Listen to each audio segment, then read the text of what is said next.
that's not why we're speaking to you, though, because you recently had an experience with the EU Cross Border Healthcare Yes. Directive.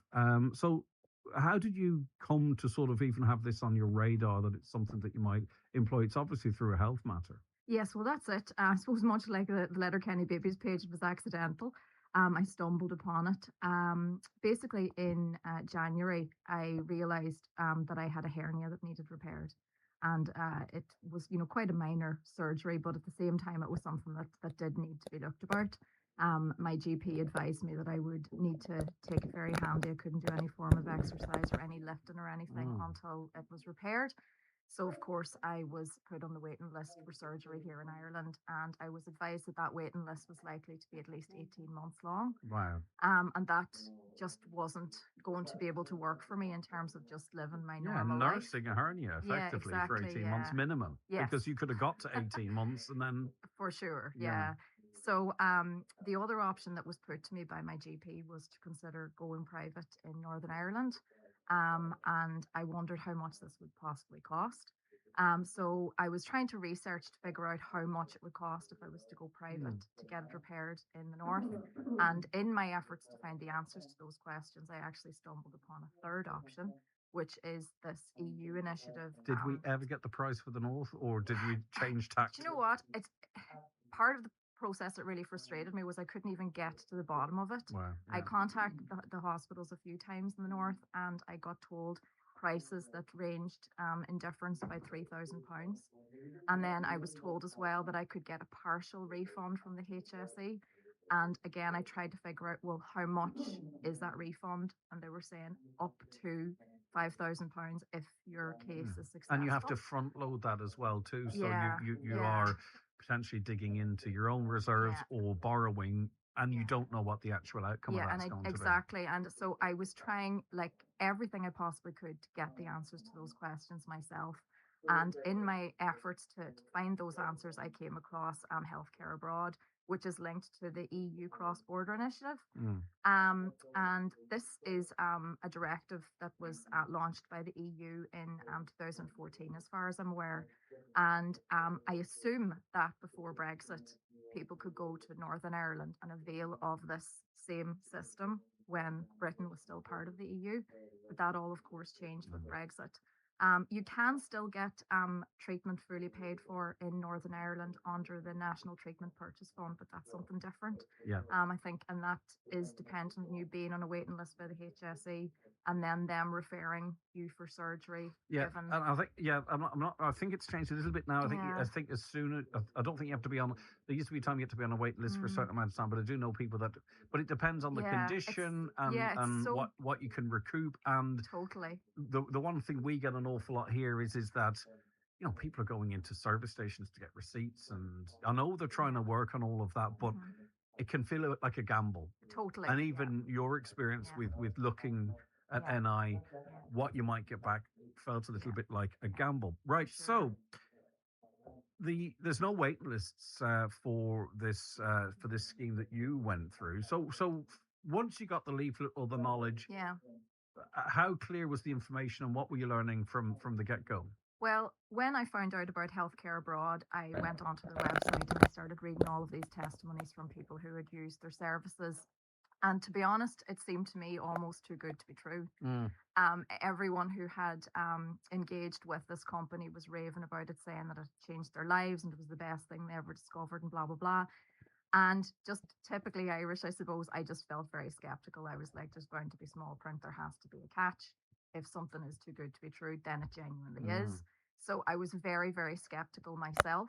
And I asked around, if anyone had heard of this Healthcare Abroad company before, and nobody really seemed to. And that made me all the more wary of it. But I basically decided that I would take a leap of faith because my other options, fester in the waiting list or paying thousands of pounds, weren't particularly appealing to me. So I did as much research as I could, and my experience with the company was just absolutely fantastic. And that's why I'm here today. I feel I owe them a great debt of gratitude for the service they provided to me. So I'm perfectly happy to tell people about it. Is it kind of end to end? So once you contact them, I presume they go, we've done this a lot of times. Yeah, This is what happens next. totally. Because that's what would put me off. It's like getting involved in something that I was trying to track. No, they know exactly what to do, and they are the most efficient company that I have ever encountered in any aspect of my life. They work mainly as well through WhatsApp, which sits me down to the ground. There's none of these, forms to upload or emails to send or information, whatever. It's all very, very easy. Yeah, and we'll get to the critical part of this, which is that it's 100% fully reimbursed by the HSC. That's the critical part, I think, for a lot of people listening. So when you have that first contact, like, do they give you a list of things that you have to do? Do they engage with your GP or your consultant, or what happens next? And how soon do you get an appointment? So they obviously ask you who your GP is, and then they'll reach out to them on your behalf. You don't need to be on any waiting lists. You certainly don't need to have a medical card or private health insurance to avail of this. Basically, anybody who is registered to a GP in Ireland is entitled to avail of this service if they need surgery. So they'll basically contact your GP, and it's, as I say, you don't need to be on a waiting list. They just need the GP's approval basically to kind of put you forward for this surgery. And they offer like a whole range of surgeries as well. Like they do knee and hip replacements, the hernia repair, obviously, varicose veins, sports injuries, weight loss surgery, all sorts of things are all covered. So they'll ask your GP basically, what it is that this person needs done, and then they can then the GP will then transfer across any medical files or whatever. How soon then after your first contact were you offered an appointment? Well, it all came about so quickly. So I said it was in January I discovered that I had a hernia. So I was obviously a couple of weeks kind of getting scans and stuff here to get the confirmation of that. And then I contacted Healthcare Abroad the Friday before St. Bridget's Day, quite late in the evening. And then, of course, we were into our bank holiday weekend. And on Wednesday the 3rd, they contacted me and they said, how soon can you come out? And I said, as soon as possible. I need this repaired as soon as I can. I need to move on with my life. And they said, well, can you come out on Sunday? So the greatest challenge so far is actually booking flights. That's for sure. That's the and we're all familiar with that. Right? Yeah. Well, the great thing about that is you can chase the cheap flights yourself. You can book to fly out of any airport in Ireland. You do have to pay for your flights yourself, but I got flights that were about €60 each way from Dublin to Alicante. So in terms of getting out there, your accommodation, your food and stuff, that is on you. Yes, you do need to pay for. How much did that cost you about? I was out there for 8 days in total, and all in, it cost me less than €1,000. And that was for my flights, my accommodation, and all of my food. So that could be less or more depending on the person's stay and all that kind of stuff. Yeah, for sure. But it was well worth it because my memory of the experience is not that it was like a medical procedure. It was essentially a holiday, and it was just a first-class experience in terms of what healthcare and recovery should be. Do they source the accommodation, or do they do, yeah. Okay. No, they look after the accommodation. I stayed in a really, really lovely 4-star hotel with a spa. And it's the hotel that they basically have a working relationship with. So all of the other patients who are attending the same private hospital are staying there too. And there's this lovely sense of camaraderie, where you'd see people, on their crutches or whatever, and you'd be asking them, what are you here for, whatever. And people kind of share their old war stories and help each other out and offer a lot of, moral support and everything to the other people who are over there. So a couple of things that people might instantly be concerned about. The language barrier, because that's even a concern for some people in this country, just by the nature of the fact that there's lots of people working in the health service that come from different places, and it is just the way it is. How was communicating with staff over there? Absolutely perfect. Like the vast majority of workers who work for the Healthcare Abroad network are Irish, or certainly English speaking, fluent English speakers, and the staff in the hospital over there were largely Spanish, but they are used to dealing with, Irish patients. They literally, the private hospital over in Denia, they refer to it affectionately as the Irish hospital because there are so many Irish patients over there. So all of the doctors were Spanish, but they all spoke fluent English. One other thing that would put me off is the paperwork. So I talked a little earlier on about sometimes with the cross-border scheme, they're looking for receipts from that you bought a coffee somewhere, and a lot of people try and gather all that information, and then hopefully it's approved by the HSE, and hopefully they get refunded. Um, do you have to do with much of the admin as a patient through this system? No, not at all. So basically, just in relation to the admin that you do have to do, you have to pay for the surgery upfront, but you know that it is going to be fully reimbursed, which is a big difference in terms of potentially trying to figure out how to get a partial refund from the Northern Irish system. You know that you're going to get a full refund. They liaise with the credit unions. So that if you don't have the money lying about, which is kind of unlikely, especially when surgery comes upon you unexpectedly, you can get a loan from the credit union. So they give assurances And to they the credit do, union yeah. of their Yeah. So they okay. act as a guarantor. They contact the credit union as Wow, well, okay. basically. So you're pretty much, unless you're an absolute scoundrel, you're pretty much guaranteed to get that loan approved by the credit union because they'll act as guarantor for you. And then in my case, the credit union transferred the money directly to the hospital in Spain, so I didn't need to deal with that at all.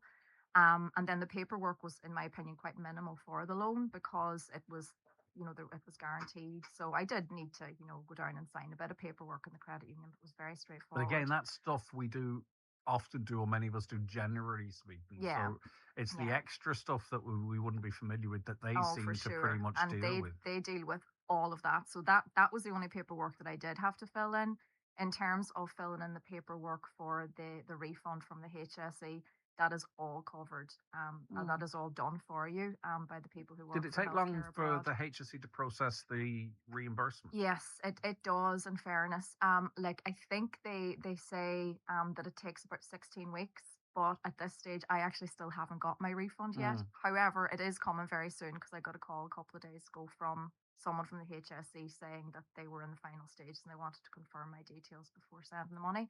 But honestly, I feel that delay is, the HSE basically No, holding up the show. It's that- not healthcare abroad. Unfortunately, that is Yeah. on our end, and the reason Yeah. I asked is because it's a familiar story. Mhm. But that being said, you might have a few payments to the credit union, but you're not out of that money as No. such, if you know what I No. mean. Now, some people might have that money available to them. For Lots of sure, people have yeah. lots of money. Yeah. Apparently, we've got billions of euro in savings. I haven't seen any of it, but that's what they tell us. Yeah. And obviously then you're very content with the level of care. What about aftercare though? Because sometimes when people go abroad, they're concerned that you know the Irish hospital's all right if you need follow-up care. Um, is there, depending on what you went out for, I Yeah. presume that the level of aftercare varies, but the Irish hospitals are happy enough to deal with that aftercare. Yeah, and the aftercare over there is absolutely fantastic. Like I would say, for argument's sake, if you were to get a procedure done maybe in a private hospital in Dublin and then you stay in overnight and then you come back down in your family car to recuperate in your home and then a couple of days later you're feeling unwell and then you need to maybe go to, A&E here in Letterkenny or whatever and, they don't have your paperwork and blah, blah, blah, and it's just a whole handling. Whereas over there, you're right beside the hospital that has, provided you with the surgery and you're recuperating, for a couple of days or a couple of weeks, depending on the type of surgery that you get. And if for any reason you do need to go back for a follow-up appointment or if you're feeling unwell, they will bring you back in a heartbeat and you will get seen.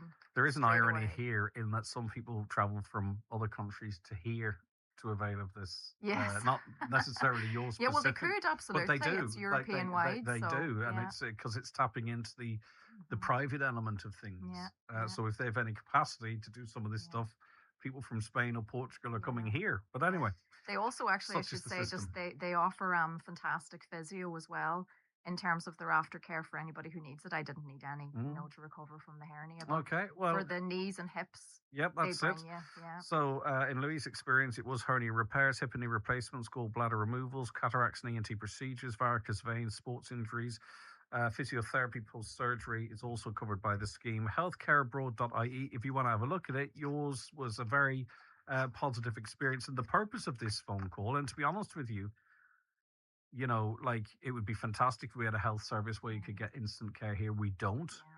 there's obviously a commercial element to it. That's fine, as long as people aren't having to endure 18, 24, 36 months waits. For sure. Because your life would have been restructured with a hernia for a minimum of 18 months. It was fab. And like the people who work for healthcare abroad, they offer such an amazing service. And I remember thinking, how could they be bending over backwards to, be so good to you? And like, I don't need to pay them anything, but they're actually paid by the private hospitals in Spain. So, in order to avail of their services, I don't need to pay them anything. But the staff and the staff on the ground just go above and beyond. They do anything for you. They have like drivers who bring you over and back from the hospital to your accommodation. And those drivers are just salt of the earth. If you said to them, for instance, I fancy McDonald's, would you mind driving me across town for McFlurry? They would do it. Like they would do anything for you. Right, It's, okay. it's just like having your own private team just there at your beck and call. They're unbelievable. All right. Well, there Yeah. you go.